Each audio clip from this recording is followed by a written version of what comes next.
Well, more than 500,000 new state jobs may need to be filled by out-of-state workers. According to a new report, over the next 5 years, Oklahoma will add 525,000 new jobs that require a certification or a degree. Problem is, currently, only about a third of our workforce has such qualifications. Earlier, I visited with Jennifer Monies, the executive director of the Oklahoma Educated Workforce Initiative, who funded the report. So Jennifer, your group has just finished a study. Tell us a little bit about it. Yeah, it's Oklahoma's business case for education reform. So we're really talking to the business community, trying to send a wake-up call to say education is an issue that you have to care about, because this is a bottom line issue to Oklahoma business.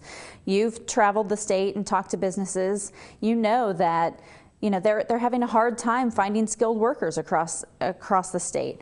And so it's really important for the business community to understand, often they'll, see workers' comp or tax reform or something like that. They know that that affects the dollars in their bottom line.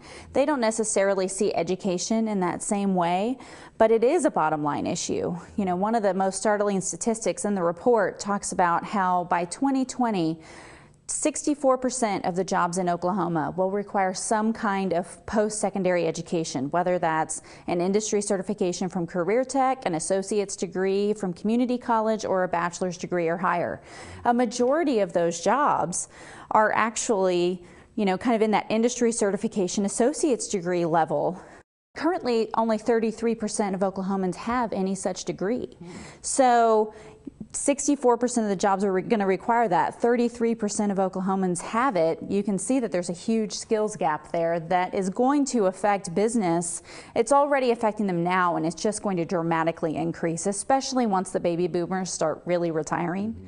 The skills gap's going to get even bigger. Yeah, and I like to remind people when we say 2020, sometimes that sounds a little far off, but that's less than 5 years for any of us. But the good thing about a lot of these jobs, as you just said, is that maybe a one-year program can get someone into the workplace at a significantly higher salary. Yeah, no, it can. And there's a lot of discussion on the national level about the middle class, right? I mean, this is the way to solve the middle class problem in Oklahoma. I mean, you're talking about appealing to people who, historically have not had any kind of, education after high school, to make them aware that there are industry certifications that can take 1 year, 2 years, where you can dramatically increase your salary. I mean, I don't think that there's a lot of people in Oklahoma that understand that with a 1 or 2 year degree, industry certification from Career Tech, they could become a welder. There are jobs sitting open right now that are in the $80,000 to $90,000 range. I mean, you're talking about a dramatic increase in quality of life for Oklahomans. What is your group going to do exactly with industry to get them more involved into this process?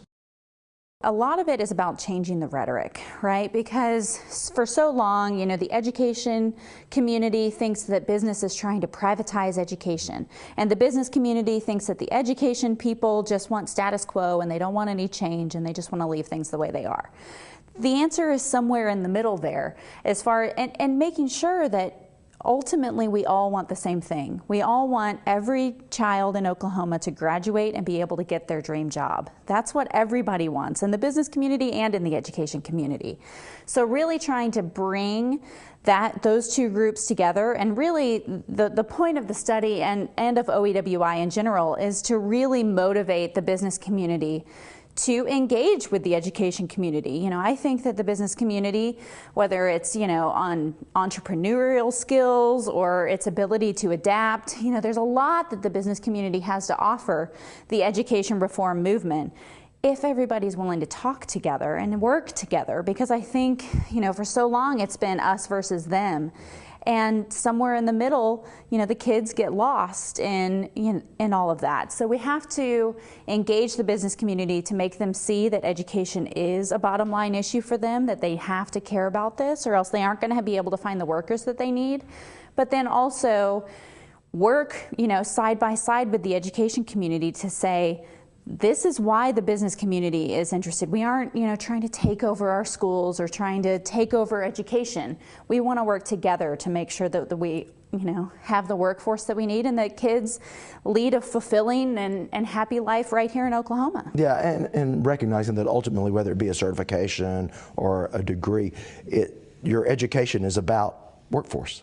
Yeah, no, and I mean, the business community is the end user of the education system, and I don't think that it's often seen that way, and I get it from an education standpoint. A teacher, you're in the trenches day to day, you aren't thinking about, what's Johnny going to do whenever he graduates. You're thinking about what's Johnny going to do on his test tomorrow, so I understand, the tendency to get kind of down in the trenches that way. And that's why you need hopefully an organization like OEWI and others to kind of do that high level, we all have to look at the bigger picture here, which is workforce. And, we all want, parents want their kids to stay in Oklahoma and have jobs here in Oklahoma and raise kids in Oklahoma. So, right now, that's not, by and large, that's not happening. We're losing some of our best and brightest, whether that's to out-of-state colleges or they're leaving for better jobs after college. Oklahoma definitely needs more bachelor's degrees, but there are other higher ed options than just a bachelor's degree. And to really, help kids understand that there are, a wealth of options out there when it comes to jobs that they can have in the future. And I think an important point to make that every study I've seen from the governor's office on down is coming out trying to get a job just with a high school diploma now. It's just going to be a really tough life for anyone.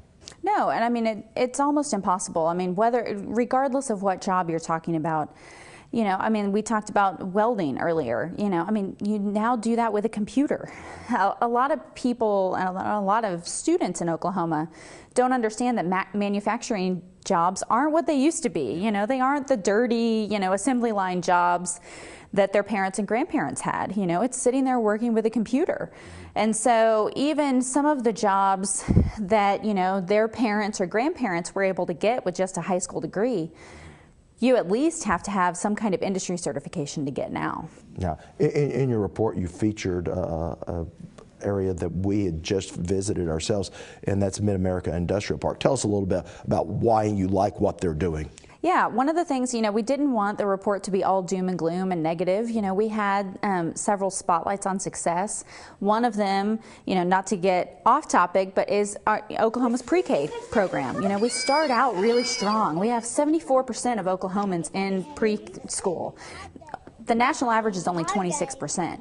So we really start strong. But then talking about, so we had this spotlight on success on Mid-America Delivers, which is in Pryor, Oklahoma.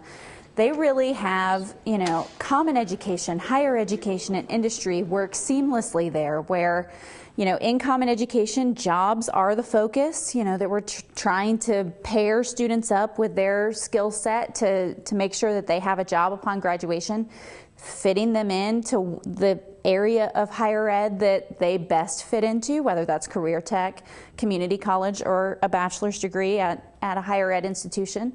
And then most of those kids go straight on and work right there in Pryor, Oklahoma, and are able to stay home and have great paying jobs. And so it's a really, and you talk to them out there and you have, it's a unique model because often, common ed, higher ed, and industry, those people don't talk to one another. They don't collaborate the way that they are in Pryor. So we really wanted to spotlight them and say, this is what it can look like when everyone, puts their ego at the door and focuses on the kids.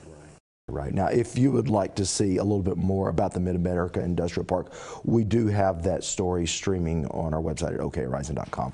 Jennifer, thank you so much for being here. Thanks for having me, Rob.